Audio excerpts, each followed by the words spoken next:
उपराष्ट्रपति चुनाव के नतीजे घोषित। एनडीए उम्मीदवार सीपी राधाकृष्णन उपराष्ट्रपति बने, भारी मतों से जीते उपराष्ट्रपति। और ज्यादा जानकारी के साथ हमारे विशेष संवाददाता आकाश सेन जुड़ चुके हैं। आकाश, चुनाव से पहले ही कयास लगाए जा रहे थे कि एनडीए के जो प्रत्याशी हैं सीपी राधाकृष्णन वो ही बनेंगे, और आखिरकार रिजल्ट आ गया और रिजल्ट भी एनडीए के पक्ष में ही दिखाई दे रहा है। लेकिन जो संख्या एनडीए की तरफ से बताई जा रही थी वो संख्या थोड़ी कम है। जी, निश्चित रूप से इस समय की सबसे बड़ी खबर यही है कि सीपी राधाकृष्णन जो है देश के नए उपराष्ट्रपति होंगे ऋषभ। और जो वोटों की गिनती हुई उसमें एनडीए के जो प्रत्याशी थे सीपी राधाकृष्णन उनको 452 वोट मिले हैं, जबकि कांग्रेस की तरफ से जो थे बी सुदर्शन रेड्डी उनको 300 वोट मिले हैं। तो साफ तौर पर बता रहा है कि देश के नए उपराष्ट्रपति के तौर पर अब सीपी राधाकृष्णन ही जो है उनको निर्वाचित घोषित किया है, वो देश के नए उपराष्ट्रपति होंगे। एनडीए की ये जीत है। हालांकि एनडीए दावे जरूर कर रहा था कि और ज्यादा वोट मिलेंगे, लेकिन जो बहुमत का आंकड़ा है वो क्रॉस हो चुका है 452 वोटों के साथ। अब ये स्थिति साफ हो गई है कि सीपी राधाकृष्णन जो है भारत के नए उपराष्ट्रपति होंगे। जी ऋषभ, बिल्कुल। इसके अलावा एनडीए की तरफ से कई सारे दावे किए जा रहे थे और अंतरात्मा की बात कही जा रही थी आकाश, इंडिया गठबंधन की तरफ से। लेकिन जब आंकड़े हम नजर डालते हैं तो कहीं ना कहीं यह स्पष्ट होता है कि इंडिया गठबंधन की तरफ से क्रॉस वोटिंग जरूर हुई है। निश्चित रूप से जिस तरीके से इंडिया गठबंधन के द्वारा लगातार जो है इस तरीके के दावे, क्योंकि आज सुबह से भी हम जिस तरीके का माहौल देख रहे थे, लगातार इंडिया गठबंधन के जो बड़े बड़े नेता थे, कांग्रेस के जो बड़े नेता थे, सपा की बात करें, सुबह जब जो है यूपी के जो नेता प्रतिपक्ष हैं अखिलेश यादव वो भी जब पहुंचे थे तो उन्होंने भी साफ तौर पर दावा किया था। जब उनसे बातचीत हुई थी उस दौरान उन्होंने भी इस बात का दावा किया था कि जो है अंतरात्मा को ध्यान में रखते हुए जो है यहाँ पर जो सांसद हैं वो वोटिंग करेंगे। लेकिन जिस तरीके से रिजल्ट निकलकर सामने आया वो साफ तौर पर ये बता रहा है कि कहीं ना कहीं एनडीए के जो प्रत्याशी थे सीपी राधाकृष्णन उनको ज्यादा वोट मिले हैं। और 452 वोट मिलना अपने आप में बता रहा है कि एक बड़ी ताकत के रूप में एनडीए यहाँ पर उभर कर सामने आया है। और अब सीपी राधाकृष्णन जो है वो बिल्कुल आकाश, आकलन ये किया गया था एनडीए की तरफ से कि कम 422 वोट तो मिलेंगे, लेकिन यहां पर 10 ज्यादा 452 वोट से सीपी राधाकृष्णन उपराष्ट्रपति बनने जा रहे हैं। और कहीं ना कहीं ये बड़ी जीत एनडीए गठबंधन की जरूर है, लेकिन इंडिया गठबंधन में काफी ज्यादा हताशा होगी, क्योंकि जितने कॉन्फिडेंस से वो कह रहे थे कि क्रॉस वोटिंग तो हमारी तरफ से नहीं होगी बल्कि हमें मिलेंगे वोट, अब उल्टा हो गया उनकी तरफ से। तो हताशा कहीं ना कहीं इंडिया गठबंधन में जरूर होगी। निश्चित रूप से जिस तरीके से इंडिया गठबंधन के जो तमाम नेता हैं, कांग्रेस के जो तमाम नेता हैं, वो दावा जरूर कर रहे थे, लेकिन वो दावे जो है जिस तरीके से चुनाव परिणाम निकल के उपराष्ट्रपति चुनाव के आए हैं वो साफ तौर पर बता रहे हैं कि कांग्रेस समेत तमाम जो अन्य इंडिया गठबंधन के साथी दल हैं उनके तमाम दावे यहाँ पर खोखले साबित हुए हैं। और सीपी राधाकृष्णन जो है अब देश के नए उपराष्ट्रपति बन गए हैं, उनको जो है चुन लिया गया है और अब वो जो है उपराष्ट्रपति के तौर पर जो है अपनी जिम्मेदारी। बिल्कुल आकाश, आपसे एक बात और समझना चाहेंगे। एनडीए की तरफ से देखिए शक्ति प्रदर्शन किया जा चुका है, ये बताया जा चुका है 452 वोटों के साथ कि अब भी एनडीए का जो गठबंधन है काफी ज्यादा आगे है इंडिया गठबंधन के मुकाबले।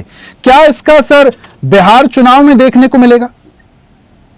जी, निश्चित रूप से बिहार चुनाव से इसको जोड़ना ठीक नहीं रहेगा ऋषभ, लेकिन ये जरूर कहा जा सकता है कि एनडीए ने जो है उपराष्ट्रपति चुनाव के बहाने जो तमाम आरोप और जो तमाम अंतरात्मा की बात लगातार जो है कल से लेकर आज तक जो विपक्ष कर रहा था, इंडिया गठबंधन के जो तमाम नेता हैं जो कर रहे थे, उनको जरूर जो है इससे एक बड़ा धक्का लगा है। और यही एक मैसेज देने की कोशिश है, क्योंकि अगर हम बात करें तो सीपी राधाकृष्णन तमिलनाडु से आते हैं, बड़ा चेहरा है, और ऐसे में कहीं ना कहीं उनकी जीत के बाद, उनके उपराष्ट्रपति बनने के बाद अब जो है इसका इम्पैक्ट जरूर, थोड़ा असर जरूर जो है बिहार चुनाव और आने वाले समय में जिन राज्यों में चुनाव होंगे वहां पर दिख सकता है। और एनडीए ने एक बार फिर साबित कर दिया है, जिस तरीके से लगातार जो है कमजोर सरकार का दावा किया जा रहा था, विपक्ष की तरफ से कहा जा रहा था कि उपराष्ट्रपति चुनाव के बहाने जो है सरकार की घेराबंदी की कोशिश जो विपक्ष ने की थी, वो विपक्ष और इंडिया गठबंधन का जो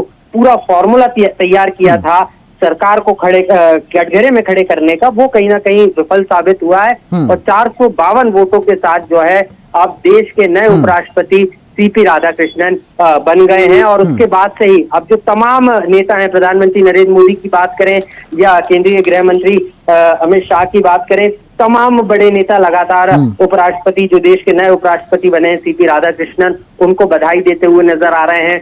शुभकामनाओं का दौर शुरू हो गया और इससे एनडीए अपनी ताकत एक तरीके से अपनी सिर्फ नए उपराष्ट्रपति का चयन नहीं हुआ है, यहाँ पर उनकी जीत नहीं हुई है, एनडीए से अपनी जीत बता रहा है और लगातार ये बताने की कोशिश कर रहा है कि संसद में न सिर्फ मजबूत रूप से सत्ता पक्ष खड़ा है, एनडीए की पूरी सरकार खड़ी है, बल्कि इस चुनाव के बहाने एक बार फिर से प्रधानमंत्री नरेंद्र मोदी ने एक तरीके से अपना शक्ति प्रदर्शन भी कर दिया। और आप देखिए, बधाई का जो सिलसिला है वो शुरू हो चुका है। लगातार जो नेता हैं वो लगातार सीपी राधाकृष्णन को, बिल्कुल आकाश, बधाइयों का तांता लगा हुआ है। सोशल मीडिया के जरिए, प्रेस मीडिया के जरिए अब सीपी राधाकृष्णन को बधाई दी जा रही है, तमाम बड़े नेता। बहुत शुक्रिया आकाश, तमाम जानकारी हम तक साझा करने के लिए। तो ये बड़ी खबर आपको बता रहे हैं, उपराष्ट्रपति चुनाव संपन्न, सीपी राधाकृष्णन उपराष्ट्रपति बनने जा रहे हैं। 452 वोटों के साथ एनडीए के जो प्रत्याशी थे सीपी राधाकृष्णन, अब वो उपराष्ट्रपति बनने जा रहे हैं। ये बड़ी खबर आपको बता रहे हैं। आज दिन भर से मतगणना प्रक्रिया चल रही थी और उसके बाद मतगणना हुई, मतदान के बाद, और अब सीपी राधाकृष्णन उपराष्ट्रपति बनने जा रहे हैं। ये बड़ी खबर, बधाइयों का तांता लगा हुआ है।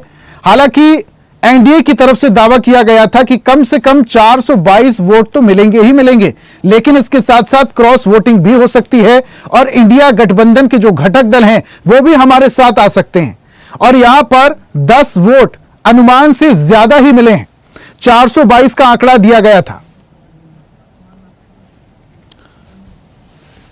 और हमारे साथ वरिष्ठ पत्रकार डॉक्टर कुमार राकेश जुड़े हुए हैं, सीधा उनका रुख करते हैं, उनसे चर्चा करते हैं। राकेश जी, इस वक्त की सबसे बड़ी खबर, दिन भर से जिसको हर किसी को जिसका इंतजार था, सीपी राधाकृष्णन अब 452 वोटों के साथ एनडीए प्रत्याशी अब उपराष्ट्रपति बनने जा रहे हैं। यह दावा पहले से ही क्लियर था। जी जी जी नहीं, ये जो मैंने कल भी आपके टीवी पे बोला था कि सीपी राधाकृष्णन अगले राष्ट्रपति होंगे, जो आंकड़ों का खेल था, बाकी लोग जो भ्रम पैदा करने की कोशिश कर रहे थे, जो यूपीए के नेता थे, और जब बीआरएस और उसके बाद बीजेडी ने अपना किनारा कर लिया था इस चुनाव से, तो तस्वीर और अंकों के आधार पे तस्वीर पूरा क्लियर था। लेकिन जो विपक्ष के लोग थे, भ्रम फैला रहे थे चंद्रबाबू को लेकर के, अन्य दलों को लेकर के, तो वो पूरी की पूरी बेईमानी साबित हुई और ये तय हो गया कि सीपी राधाकृष्णन ही अगले उपराष्ट्रपति होंगे। कल भी मैंने आपके चैनल पे ये बताया था कि आप बहस कोई कुछ भी करें, सीपी राधाकृष्णन ही हमारे अगले राष्ट्रपति हैं। तो इसके लिए आपके चैनल के माध्यम से सीपी राधाकृष्णन जी को हार्दिक बधाई और अभिनंदन। और देश के लिए भी एक सही संदेश है कि इनका एक पूरा कैरियर रहा है, 40 वर्षों का, 45 वर्षों का, तमिलनाडु से हैं, ओबीसी से आते हैं, एक साथ भाजपा के कई समीकरण हैं, झारखंड में राज्यपाल रहे हुए हैं, अभी महाराष्ट्र के राज्यपाल हैं और कई संगठन के कई पदों पे काम किया है। तो वो संगठन, सेवा, राष्ट्र सबको समझते हैं, उसमें समन्वय कैसे सरकार और संगठन में और संसद में कैसे समन्वय होगा, उनको पूरी जानकारी है और जानकारी का लाभ देश को मिलेगा, जिस तरह से उन्होंने अपने आप को प्रस्तुत किया है देश के सामने। जी राकेश जी, एक बात आपसे और समझना चाहेंगे, एनडीए की तरफ से यह दावा किया गया था कि 422 वोट तो हमें मिल ही रहे हैं, लेकिन इसके ऊपर भी जा सकते हैं, क्रॉस वोटिंग हमें मिल सकती है। अब चूंकि 452 वोट मिले हैं एनडीए के प्रत्याशी को, तो शक्ति प्रदर्शन कहीं ना कहीं स्पष्ट तो हो गया। क्या इसका असर बिहार चुनाव में देखने को मिलेगा?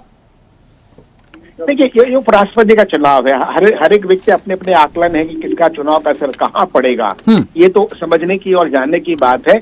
लेकिन यदि आप देखें उस तरह से बिहार चुनाव स्वाभाविक असर पड़ेगा। 422 में 30 वोट कहाँ आए किसके, उसके आकलन की बात होगी, सामने में लोग समझेंगे, जानेंगे। आपको पिछले मैंने जैसे याद कीजिए कि कई वर्ष पहले 2002 की बात है, जब भैरव सिंह शेखावत जी राजस्थान के मुख्यमंत्री रहे, उपराष्ट्रपति बने थे, उनको करीब इनसे भी जितने नंबर्स थे दोनों हाउस के, उससे ज्यादा नंबर उनको मिले थे और बियॉन्ड पार्टी लाइन। यहाँ भी बियॉन्ड पार्टी लाइन 30 वोटों का डिफरेंस कम नहीं होता और उस तरह से एक तरह उन्होंने विजयश्री हासिल की है और लगा कि लोगों को एनडीए में आस्था है, भरोसा है। जो नेतृत्व है अभी माननीय प्रधानमंत्री नरेंद्र भाई मोदी का, उसमें भी आस्था है, सरकार में भी आस्था है। इसलिए ये जो 30 वोटों का जो डिफरेंस बता रहे हैं, तो वो उसको उसका सूचक है, उसका द्योतक है कि वास्तव में देश में अभी वर्तमान नेतृत्व में आस्था है, वर्तमान राजनीतिक व्यवस्था में आस्था है।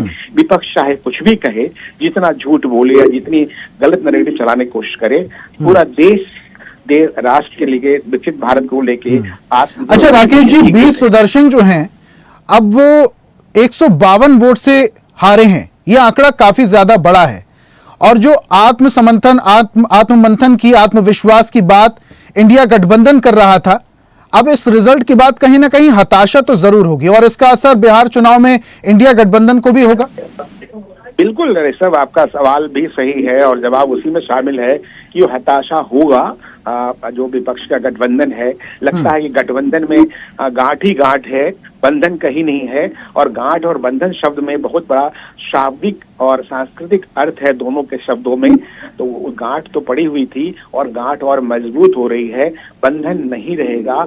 और वहां पे कोई बंधन है ही नहीं, स्वार्थ का बंधन है। जहां स्वार्थ का बंधन होता है वहां घटक टूटते हैं, जुड़ते नहीं हैं। वहां पे जुड़ाव नहीं है, टूटन ही टूटन है। और टूटन का प्रभाव सामने दिखेगा, जिस तरह के बिहार में गलत नैरेटिव SIR को लेकर फैलाने की कोशिश की गई है और की जा रही है।